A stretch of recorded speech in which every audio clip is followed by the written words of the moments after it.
Ok, le premier livre dont je parle maintenant en dernière position, c'est Guinée 1958-2008, l'indépendance et ses conséquences. Toujours édité à l'Harmattan le 1er janvier 2009. Donc ce livre, je l'ai en tête depuis 1992 quand je faisais mes études doctorales en Europe occidentale. Les gens s'interrogent. Oui, la Guinée est riche. Oui, la Guinée a été la première colonie d'Afrique francophone indépendante, mais la Guinée traîne. La Guinée marque le pas. Oui. Ce que les gens ne savent pas, c'est que même après notre indépendance, la France a continué à piétiner le pays. Donc, c'est dans ce ordre d'idée que j'ai parlé des relations économiques internationales de la Guinée avec l'Europe occidentale, notamment avec la communauté économique européenne qui est maintenant l'Union européenne, qui est l'une des conséquences les plus dramatiques pour la Guinée. La Guinée, tout comme les autres colonies,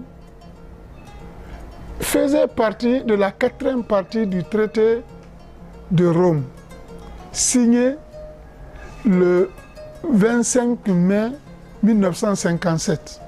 Traité dit traité de Rome, qui regroupait alors la France, le Luxembourg, les Pays-Bas, l'Allemagne et l'Italie. Quand la Guinée a voté non le 28 septembre 1958, la première démarche de la France a été d'exclure la Guinée de la coopération colonie et communauté économique européenne.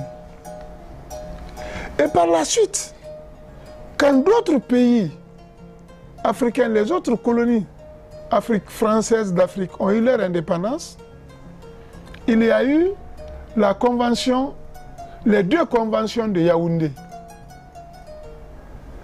La France s'est imposée et la Guinée n'a pas pu faire partie de ces conventions-là.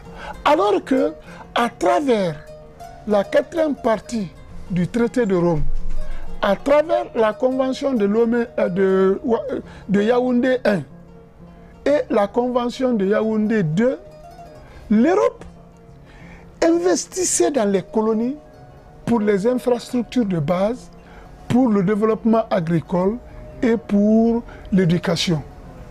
Donc, jusqu'en 1975, la Guinée n'a bénéficié de rien de l'Europe.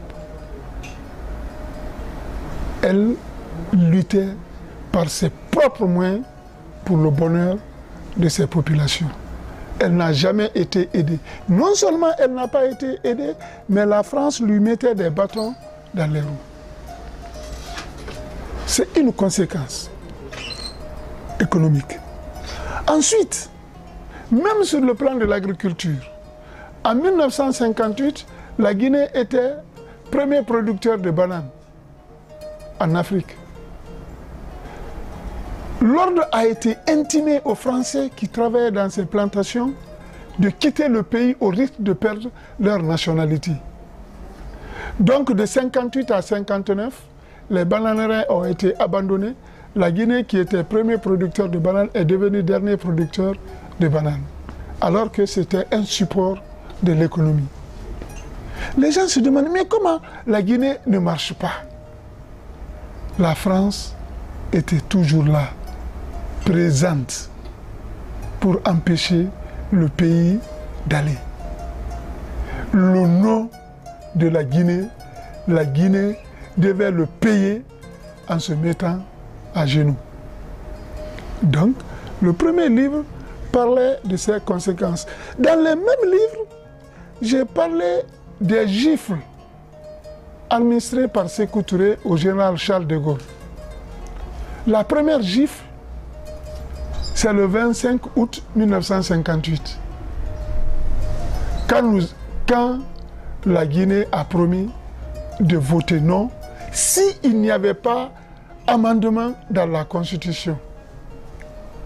La deuxième gifle, c'est quand nous avons dit effectivement non. Parce que personne ne pensait que la Guinée pouvait aller au non. Mais c'était la deuxième. Le général Charles de Gaulle, il ne l'a jamais digéré. C'était un os dans sa gorge jusqu'à sa mort en 1970. Troisième gifle, c'était le 2 octobre quand la Guinée a effectivement proclamé son indépendance. La quatrième gifle qui a fini d'achever le général Charles de Gaulle, c'est quand tout l'Occident a abandonné la France et a laissé la Guinée entrer à l'ONU. C'est toute une histoire, mais toutes ces gifles-là, ce sont ces gifles-là qui sont développées dans mon quatrième livre. Donc, le quatrième livre, La Guinée, locomotive des indépendances africaines, est la suite logique du premier livre, Guinée, 1958-2008, l'indépendance et ses conséquences.